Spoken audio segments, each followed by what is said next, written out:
today's video, tuturuan ko kayo kung paano makakabalik or paano natin mababawi yung weight na nag-gain natin from Christmas at kung paano mai-assure na for the New Year's handaan naman hindi tayo masyadong mag-gain ng weight. Doon muna tayo sa part 1, which is para doon sa mga tao na nag-gain ng weight during Christmas, paano ba natin mababawi yung weight na nag-gain natin? Kung nag-gain kayo ng weight dahil before naman ang diet ninyo is keto diet or low carb or carnivore diet, tapos pagdating ng Christmas, napa-high carb kayo, ibig sabihin yung weight na nag-gain ninyo is just water weight. Kaya nga hindi talaga advisable na nag-check kayo ng weight ninyo whenever you eat high carb food kasi si high carb food, nakakadagdag yan ng water weight. So, kung ano man yung nag-reflect na weight na nadagdag sa inyo after nyong kumain ng high carb, hindi po fat weight yon, water weight lang yon. So, there's nothing to be worried about.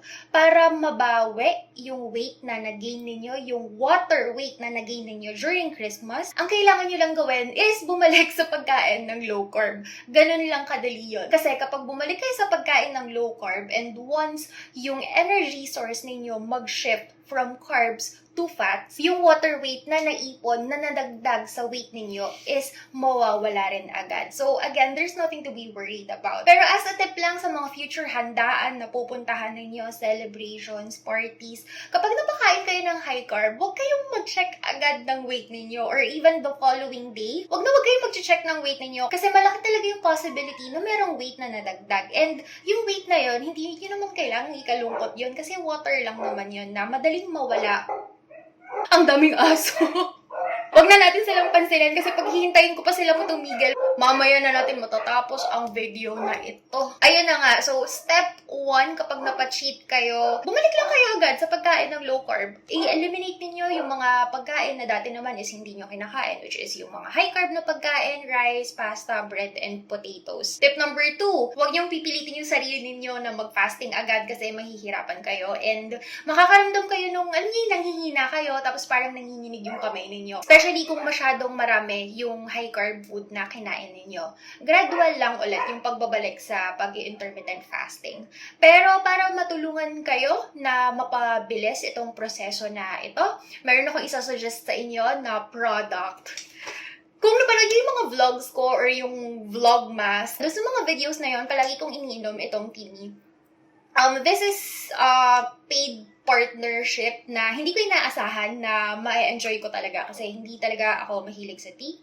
So, pinadalhan nila ako nitong product na to na initially is wala akong balak na i-entertain kasi ang alam ko, yung Timmy is a weight loss product. Weight loss tea siya. Pero, yun, according sa email nila is hindi naman talaga siya ganon for weight loss. Parang it's not intended for weight loss, it's for detox. So, ayun, naging interested ako and surprisingly, masarap pala siya. Sakto naman na nung dumating itong product na ito is kakatapos silang ng maraming celebration kasi for the month of November, birthday ko, birthday ni Lola, maraming my birthday and anniversary namin ng husband ko. So, every week merong celebration, kaya kain, and dumating siya first week of December.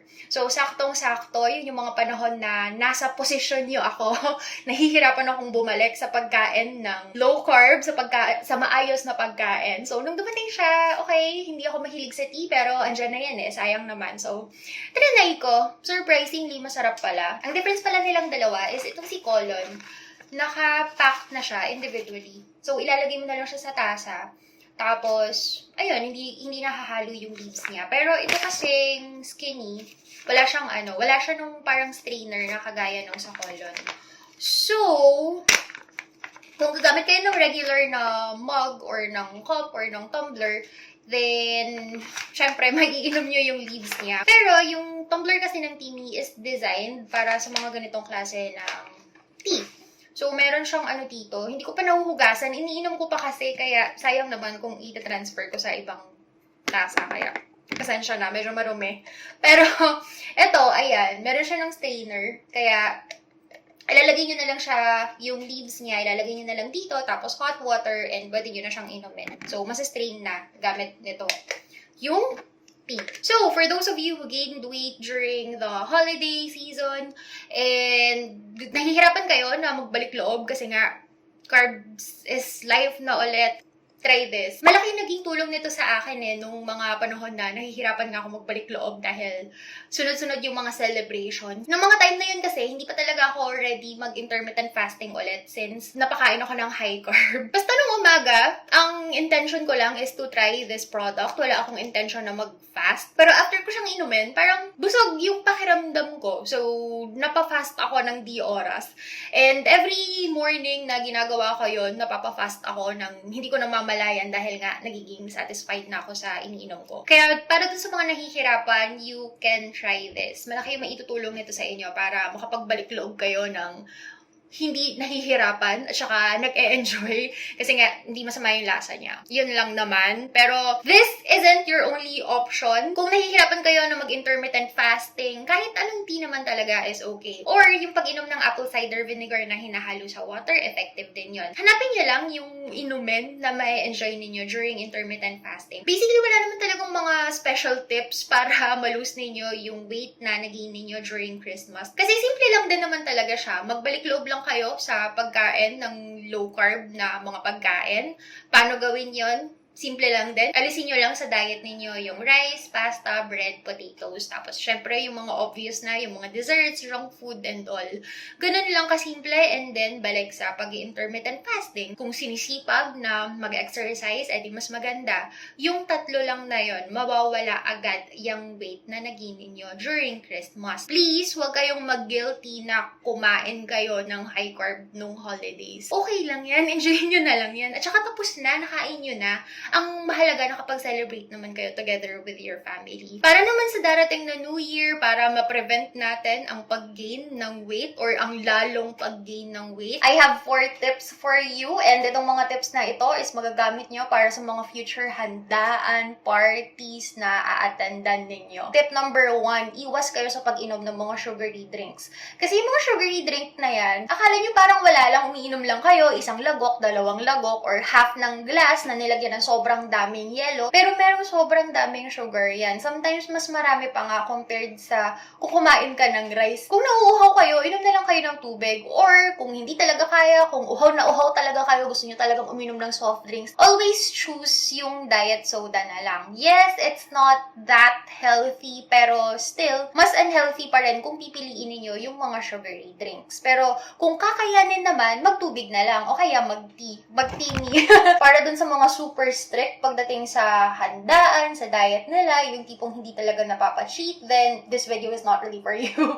Kasi para to sa mga kagaya namin na mahihina. Maliban sa sugary drinks, step number 2, kain lang kayo, huwag kayo lumamon. Yes, pagdating sa low carb diet, pagdating sa keto diet, ang motto natin is eat when hungry, tapos stop until satiety. Okay lang yun, kahit sobrang dami ng pagkain mo, kahit makalibang itlog ka, tapos half kilo ng beef, or ng kahit na anong meat, okay lang kasi nga low carb naman yon. This time, yung high carb na kinakain mo, wag naman lumamon. Yung kain lang, yung kain na ano lang, alam mo yung kain cute lang, ganon. Wag mo nang, kung kakain ka ng spaghetti, wag mo nang punuin yung plato mo ng spaghetti. Siguro mga half lang or kung quarter, mas maganda. Kung gusto mong kainin lahat ng mga high carb food na hinanda ng parents mo, ng tita mo, ng lola mo, then go for it. Pero, tikim-tikim lang. Ande bear, narinig yung hilik mo. Tip number 3, kung kaya nyo mag-intermittent fasting ngayon na, by the time na i-upload ko tong video na to, probably it's the 29th or 30th of December, meron pa kayong mga ilang oras, ilang araw bago mag New Year's Eve. Kung kaya nyo mag-fasting, fasting na lang muna kayo para pagdating ng New Year's Eve is ma-enjoy nyo yung pagkain, walang mga restrictions. Kasi nakapag-fast naman kayo. Pero kung hindi kaya, kahit mag 12-hour fast lang kayo. 12-hour fast, simpleng-simple lang yun. Yung iba na-intimidate sila pag sinabi kasi na fasting eh. When you say fasting naman, yun yung hindi pagkain ng kahit na ano. So, ibig sabihin, kapag natutulog tayo, automatically, we're fasting. Kaya para mabuo mo yung 12-hour fast, syempre matutulog tayo ng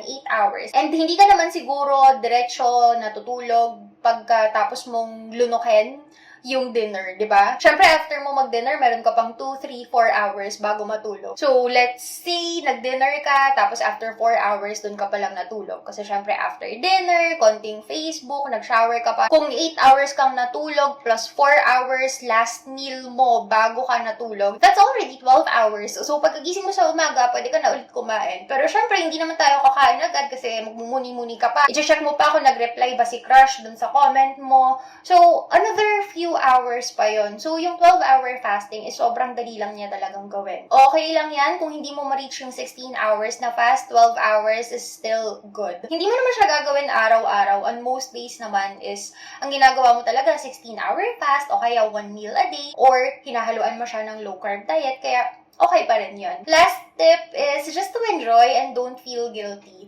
Kasi this is a season, holiday, to be happy, to enjoy it with your family, share food, or a celebration with your friends and loved ones.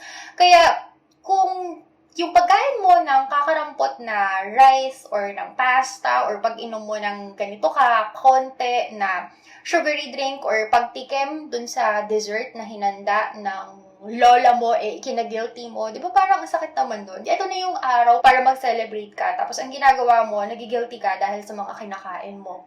Huwag ganun, guys. Kaya tayo naglo-low carb diet, intermittent fasting, or keto, carnivore, kung anong type ng diet yung ginagawa ninyo is to be healthy. Ang pagiging healthy is hindi lang yan sa katawan, nasa pag-iisip din yan. Kung maganda yung pakiramdam mo, then makakatulong yun para sa health mo. Pero yung pagiging malungkot mo, yung guilt na nararamdaman mo dahil sa kakarampot na pagkain, na high-carb food na kinain mo, walang maitutulong yan towards your health. Kaya, kung nakain na, tapos na, enjoyin na lang.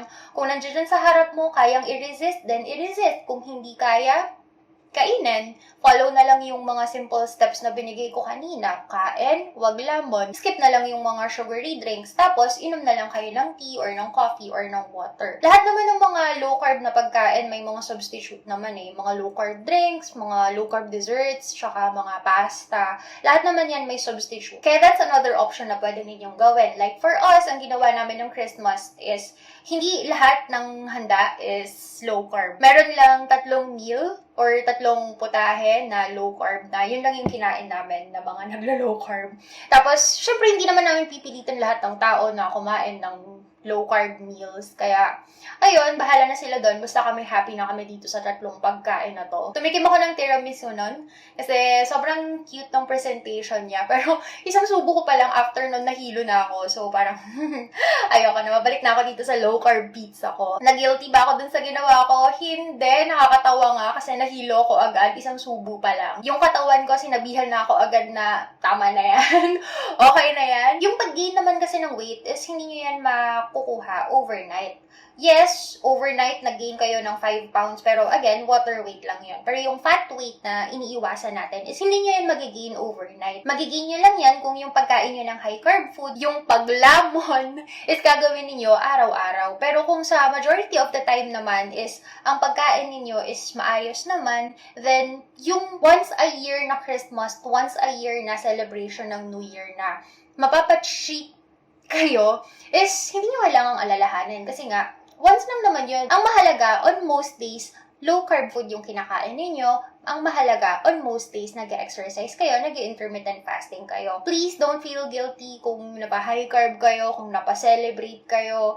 Enjoyin nyo lang yan. In the first place, walang magandang maidudulot sa inyo yung guilt kasi number 1, tapos na, nakain nyo na. And number 2, bakit kayo magigilty nag-enjoy nga kayo, diba? Huwag na kayo mag-guilty. Past na yun, wala ka nang magagawa para mabago yun. Pero yung future, malaki yung control mo doon. After ng handaan, after ng mga cheat meals, then balik ka na lang ulit sa pagkain ng low carb. That's it, guys! Sana na-enjoy ninyo ang inyong Christmas and sabay-sabay nating enjoyan ang ating New Year. Thank you so much for watching and have a good day! Bye!